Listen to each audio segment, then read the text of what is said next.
The fragrance of selfless love that has drawn the world into one family. The truth of an eternal message that has been revealed through every act and word.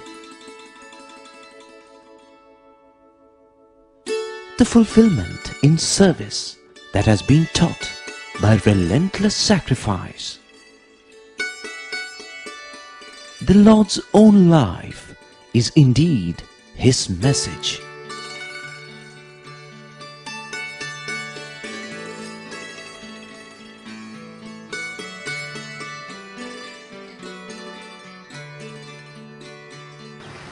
Sai Ram, and welcome to the 10th episode of our month-long serial entitled The Message of the Lord. In the last few episodes, we got exposed to the basics of spirituality.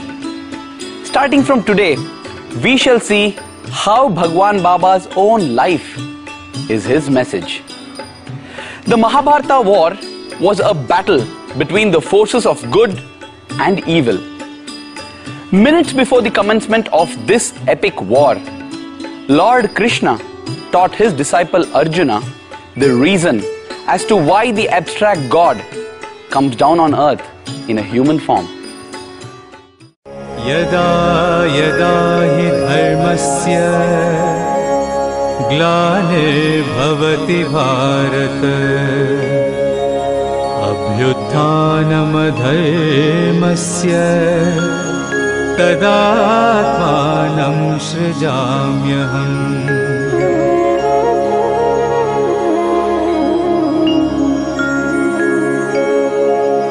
परित्राणाय साधूनां विनाशाय च दुष्कृतां धर्म संस्थापनार्थाय संभवामि युगे युगे.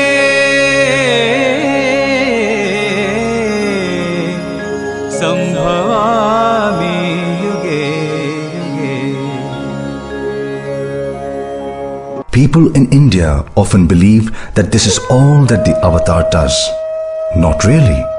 If you study carefully the lives of Rama, Krishna, Shirdi Baba, and indeed our own beloved Swami, you would easily discover that avatars do a number of other things while they are here on earth amongst us as humans.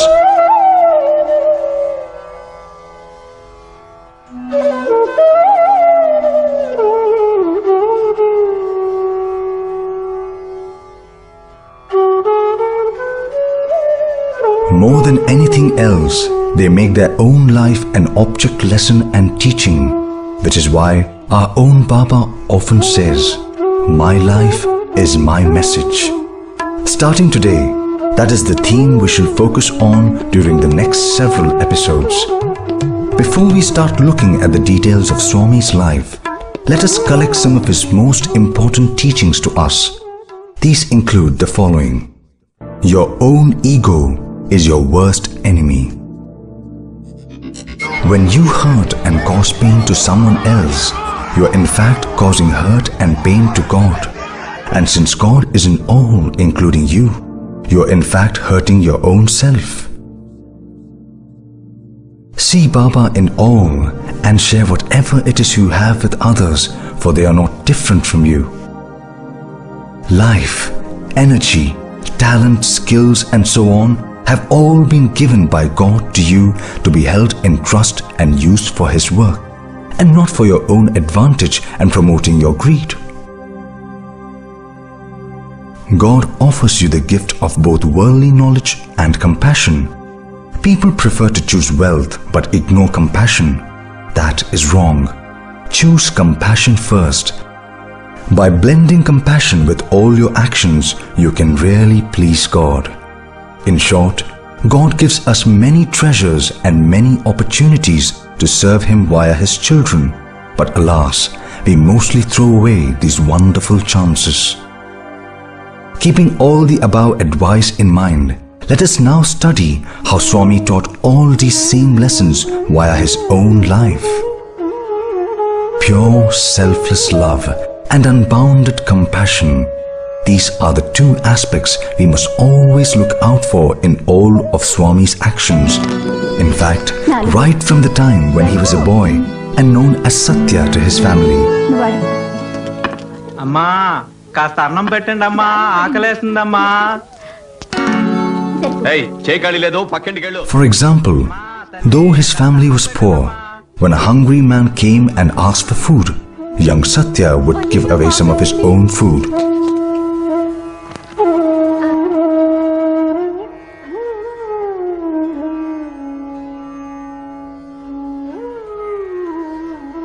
And when his mother asked Satya why he did so when they themselves had so little to eat, Satya would reply, "I gave away only my share." "But what would you eat now?" the mother would then ask.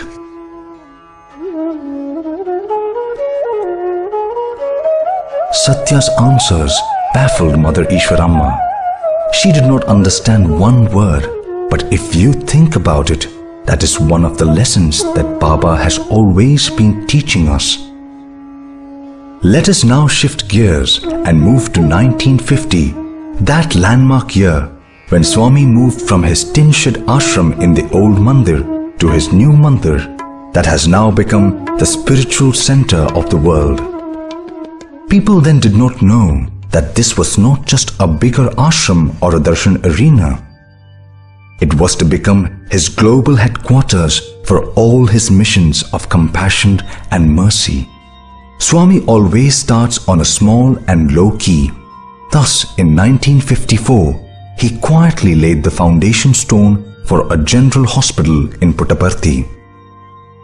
Till that time, if anyone fell sick in Puttaparthi and wanted to see a doctor, they had to go all the way to the village of Bukkapatnam, several kilometers away, where there was a dispensary built by the British. This was only a dispensary and not a hospital. By 1957, Swami's hospital in Puttaparthi was ready, and for the people of the village, it was a huge leap forward. It was not a big deal by today's standards, but it had 12 beds, 6 for men and 6 for women. That certainly was a huge improvement over the Bukkapatnam dispensary. More than anything else, all treatment was absolutely free for anyone who came. A few asked themselves, how did Baba manage to build this hospital? And how does he manage to run it so regularly and efficiently now? Where does he get the money from? Who are the donors? The answers to all these questions are right there in Baba's teachings. Baba did not invest in money. He invested in pure love and compassion. It was Baba's pure divine love and compassion that inspired so many people, and help came from all quarters. Doctors volunteered with service. Companies donated medicine. Others came forward to do the hospital administration. Still others came forward to take care of its cleanliness and hygiene, and so on. And all the time, Swami would regularly visit the hospital every day, spend time with patients, talk to doctors and engineers, and show visitors around so that they get inspired. So you see, when God comes down, He is there all the time to inspire, lead, and enthuse even as the institution grows slowly. That exactly is what happened to the General Hospital in Puttaparthi. The growth has never stopped, and today that same hospital is hardly recognizable compared to what was opened in 1957.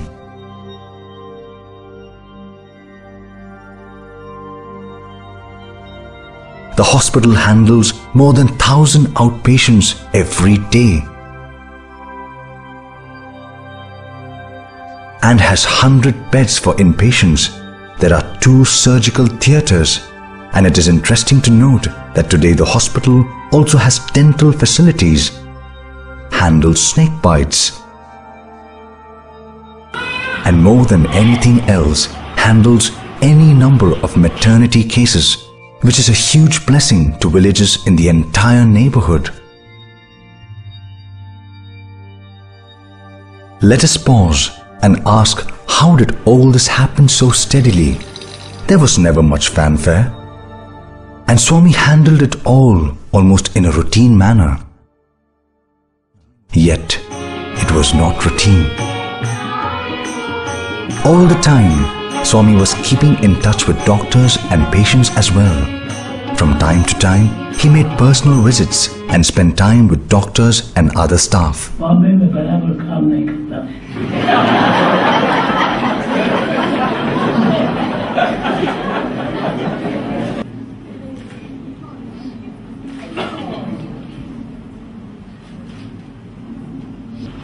He gave discourses,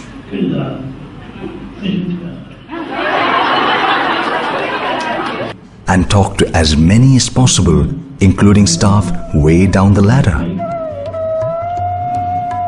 Yes, the General Hospital, set up way back in 1957, has kept on growing, with even doctors from overseas regularly offering their services.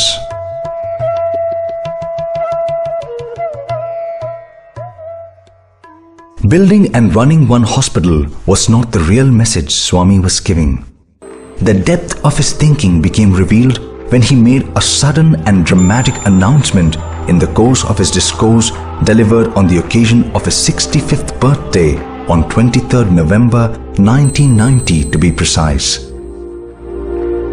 That morning, in the course of his birthday message, in typical Sai fashion and with high drama, Swami made a stunning announcement.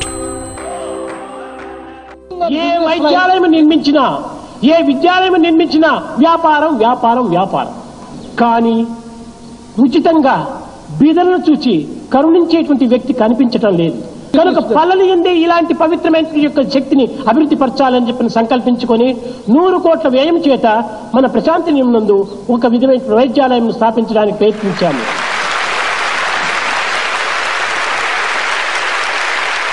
ఈ గుండె జబ్బు వస్తే కొన్ని లక్షలు వ్యయం చేసి అమెరికాలకు వెళుతున్నారు. వీళ్ళ గతి ఏమిటి? అమెరికా వారిని చూచేటువంటి వారెవరు? పట్టణానికి వెళ్లితే కలర్ నీళ్లైనా వాళ్ళ ముఖాన్ని కొట్టరు. అలాంటి దురవస్థలను గుర్తించి మనము ఇక్కడ ఒక పెద్ద వైద్యాలయాన్ని నిర్మించాము. బైపాస్ సర్జరీ కానీ, లేక కిడ్నీ మార్చడం కానీ, లంగ్స్ ఆపరేషన్ చేయటం కానీ, బ్రెయిన్ ఆపరేషన్ చేయటం కానీ అన్ని ఉచితంగానే.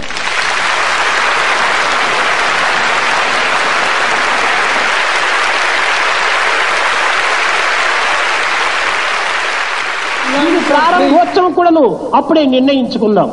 91 నవంబర్ 22 ఇది ప్రారంభోత్సవం చేస్తాం.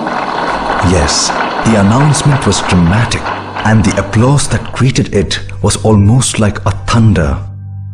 People cheered, but when the festivity was over, most people forgot about Swami's announcement and that he was going to build and operate a super speciality hospital in Puttaparthi, which was still quite rural. Most important of all, this hospital would offer free tertiary care to everyone who came, especially the poor. Skeptics were not in short supply, and many simply did not believe what Baba had promised.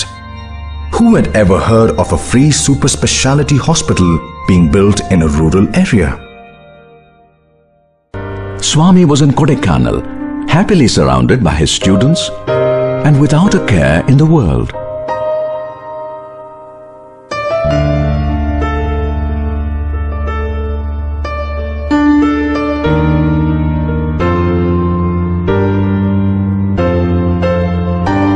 Swami's party included late Colonel Jogarao, a senior member of the Sri Satya Sai Central Trust.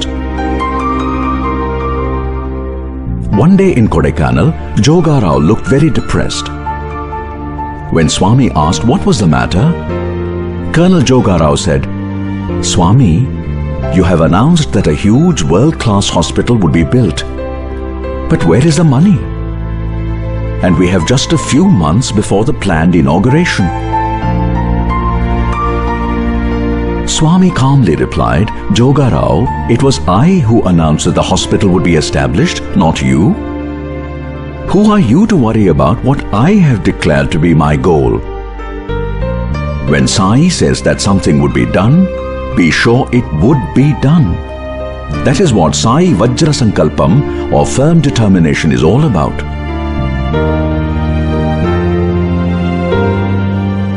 Money or no money, hospital construction did start. After all, it was all about pure love, was it not?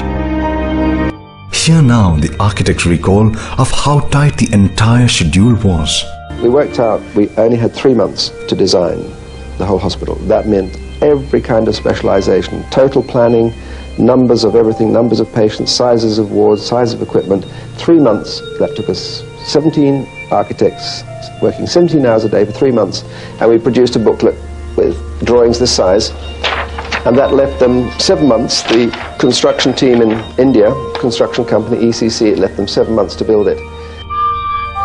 Thus, 5 out of the 12 months assigned to the project were taken up in just preparing the drawings, leaving a mere 7 months to create a world-class super specialty hospital from scratch, and that too in a village.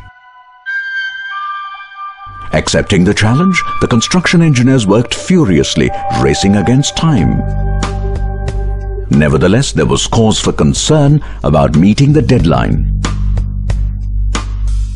On 2nd September 1991, with less than 3 months to go for the inauguration, the construction appeared to be far behind schedule.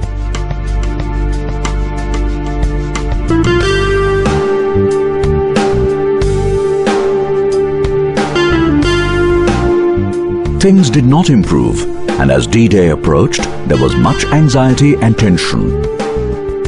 Some even doubted if the inauguration would take place on 22nd November 1991, as Swami had predicted.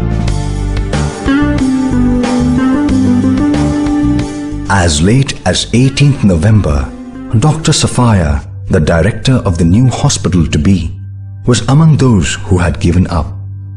Deeply stressed, he was even thinking of going back to Delhi, from where he had come to serve Swami. The hospital was to be inaugurated on 22nd, and so the 2 days before I came, I gave up, and I fell down on my bed at about 12 o'clock in the night.